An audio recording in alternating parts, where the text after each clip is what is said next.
किनभने मैले मेरो छोरीलाई जस्तो माया गर्छु नि, मैले मेरो छोरीलाई जति प्रेम गर्छु नि, त्यति प्रेम गरेर मेरो आमाले र मेरो बुवाले मलाई प्रेम गर्नुभयो, हुर्काउनु भयो, बढाउनु भयो। उहाँले खाइ नखाए, उहाँको पेट खाली थियो होला, उहाँ भोको हुनुहुन्थ्यो होला, तर पनि उहाँले मलाई खुवाउनु भयो, पियाउनु भयो।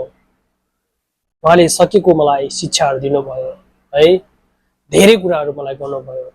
चाहे म गलत बाटोमा हिँड्दै गर्दा पनि छोरा तिमी यो बाटो हिँड्नु हुँदैन, त्यो बाटो हिँड्नु हुँदैन भन्ने मलाई प्रेम गर्नुभयो। मानिसले मलाई नराम्रो गलत मानिस भनेर दोस्याउँदा पनि मेरो छोरा ठिक छ, मेरो छोरा सही छ भनेर मेरो आमा र मेरो बुवाले मलाई प्रेम गर्नुभयो। धेरै छन् आमा बुवाहरू, धेरै आमा बुवाले आफ्नो छोराछोरीलाई माया गर्न सकेका छैनन्। हो, छोरा पाउँछन्, छोरी पाउँछन्, र बीच बाटोमा अनाथ गरिदिन्छन् है। छोराले पाउने माया, छोरीले पाउने माया आमा बुवाले दिन सक्दैनन्। र म एकदम धन्यवादी छु, किनभने छोराले पाउने माया मलाई दिनुभयो। मेरो आमाले बुवाको माया म पाएको छु, आमाको माया म पाएको छु, यसमा म धेरै गर्व गर्दछु। मेरो आमाले र मेरो बुवाले मलाई धेरै माया गर्नुभयो अनि उहाँले हर परिस्थितिमा, दुःखमा, सङ्घर्षमा मेरो छोराको लागि मेरो धेरै कोसिसहरू गर्नुभयो। आफ्नो जीवनमा धेरै चुनौतीहरू सामना गर्दै म र मेरो दाइ दिदीहरू र दिदीहरूलाई धेरैलाई उहाँले प्रेम गर्नुभयो। मेरो सन्तान, मेरो उत्तराधिकारी, पछि मलाई काम लाग्ने, बुढेसकालमा मलाई काम लाग्ने, अनि मेरो मृत्यु पछाडि पनि मेरो उत्तराधिकारी यिनी हुन् भनेर मेरो आमा र मेरो बुवाले माया गर्नुभएको छु। मेरो बुवाप्रति गर्व गर्दछु।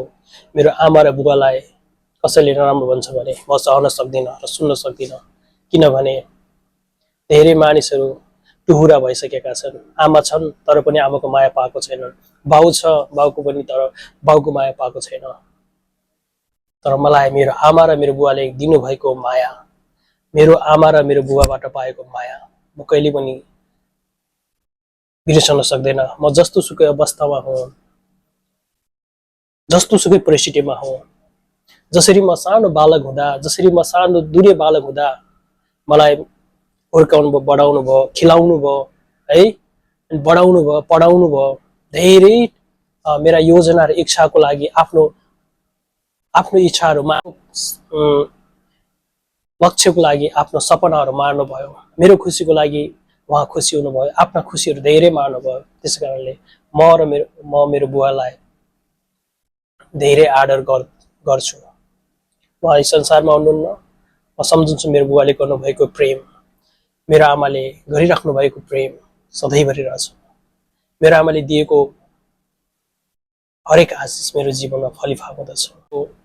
जसरी मैले मेरो छोरीलाई प्रेम गर्दछु, जसरी मेरो छोरीलाई अत्याधिक माया गर्छु म, त्यसै गरी मेरो आमाले पनि मलाई माया गर्नुभएको। त्यस्तै म जसरी मेरो नानीलाई, मेरो बच्चालाई धेरै माया गर्छु, त्यस्तै मेरो आमाले पनि मलाई माया गर्नुभएको। म सम्झन्छु, मलाई थाहा थिएन म विवाह गर्नुभन्दा अगाडि आमाको के हो, छोराको के हो सम्बन्धहरू मलाई थाहा थिएन। जब मेरो विवाह भयो, मेरो छोरी भयो, त्यसपछि मलाई थाहा हुन लाग्यो कि मैले जति मेरो छोरीलाई प्रेम गर्छु नि, जति मेरो छोरीलाई माया गर्छु नि, त्यस्तै मेरो आमाले पनि मलाई माया गर्नुभयो, मलाई हुर्काउनु भयो, मेरो छोरा भनेर माया गर्नुभयो। त्यस कारणले मेरो आमा नै मेरो सब थोक हो। अरूले छोड्न सक्छ, अरूले ट्याग्न सक्छ, अरूले नराम्रो झुटहरू बोल्न सक्छ, तर मेरो आमाले म जति गलत भए तापनि मेरो छोरा राम्रो छ, मेरो छोरा त्यस्तो गर्न सक्दैन, मेरो छोरा सत्य छ, मेरो छोरा ज्ञानी छ भनेर मेरो आमाले मलाई माया गर्नुहुन्छ। मेरो आमाले मानिसले मलाई ट्याग्दै गर्दा, मानिसले मलाई छोड्दै गर्दा मेरो आमाले कहिले पनि मलाई ट्याग्नु हुँदैन, मेरो आमाले मलाई कहिले पनि छोड्नु हुँदैन। अनि मेरो श्रीमती मेरो घर हो, मेरो श्रीमती मेरो संसार हो। धेरै देखेको छु श्रीमान श्रीमती नमिल्दा धेरै दुःखहरू, चुनौतीहरू भोग्नु परेको छ है। श्रीमती अर्को बाटो, श्रीमान अर्को बाटो, विभिन्न खालको चुनौतीहरू भोग्नु परेको छ। मैले मेरो श्रीमतीलाई अत्याधिक प्रेम गर्छु। मैले पैसाहरू कमाउन सक्छु है, मैले जे घरमा चाहिने हरेक कुराहरू म जोड्न सक्छु है। घरको लागि घर निर्माण गर्नको लागि म धेरै सामानहरू जोड्न सक्छु, तर त्यो घरलाई निर्माण गर्नलाई, त्यो घरलाई घर जस्तो बनाउनलाई, सुन्दरता बनाउनलाई मेरो श्रीमतीको आवश्यकता छ। मेरो श्रीमती नै मेरो घर हो, मेरो सुन्दरता हो, सुन्दर फूल हो। जब ऊ छ म जे पनि गर्न सक्छु।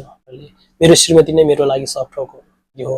मेरो मृत्युसम्म म यो संसार छोड्दै गर्दा मलाई अन्तिम साससम्म चाहिने मेरो श्रीमती हो है।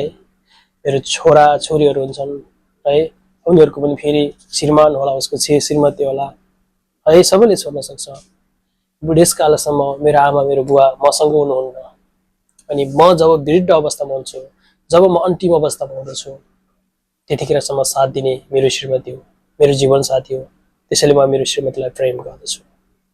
मेरो छोरी मेरो आँखाको नानी हो। उसलाई के भयो भने म सहन सक्दिनँ। ऊ मेरो आँखाको नानी हो, ऊ मेरो हेर्ने ज्योति हो। मेरो छोरी नै मेरो लागि सब थोक हो। म मेरो छोरीलाई अति माया गर्छु, अति माया गर्छु। मैले जति मेरो छोरीलाई माया गर्छु त्यस्तै मेरो आमाले पनि मलाई माया गर्नुभयो, र त म आमालाई यति माया गर्छु। मेरो छोरीलाई मैले धेरै माया गर्छु, उसलाई हेर्छु है। उसले के कुरा मागेको छ, उसले नपुग्दा म बुवा हो नि, म उसलाई जसरी पनि दिन चाहन्छु। उसले योजनाहरू के छ, म मेरो इच्छाहरू मार्न सक्छु, मेरो योजनाहरू मार्न सक्छु, म भित्र भएका लक्ष्य उद्देश्यहरू मार्न सक्छु, तर मेरो छोरीको लागि म मेरो छोरीलाई खुसी दिन चाहन्छु। मेरो छोरीले भनेको कुराहरू म उसलाई दिन चाहन्छु। जसरी भए पनि म मेरो छोरीको लागि गर्छु। घरलाई सुन्दरता बनाउने, मेरो घरलाई हराभरा बनाउने, मेरो घरलाई घर जस्तो बनाउने, सुन्दरता बनाउने, असल घर बनाउन मेरो श्रीमतीको हात छ, मेरो श्रीमतीको योजना छ, मेरो श्रीमतीको बलिदान छ। श्रीमान श्रीमती एकअर्कामा प्रेम गर्नलाई हो, एकअर्कामा सम्बन्धमा रहनलाई हो। श्रीमानले श्रीमतीलाई डोमिनेट गर्न होइन, श्रीमतीले श्रीमानलाई डोमिनेट गर्न होइन, तर एकले अर्कालाई प्रेम गर, माया गर र अगाडि बढ भनेर परमेश्वरको योजना हो।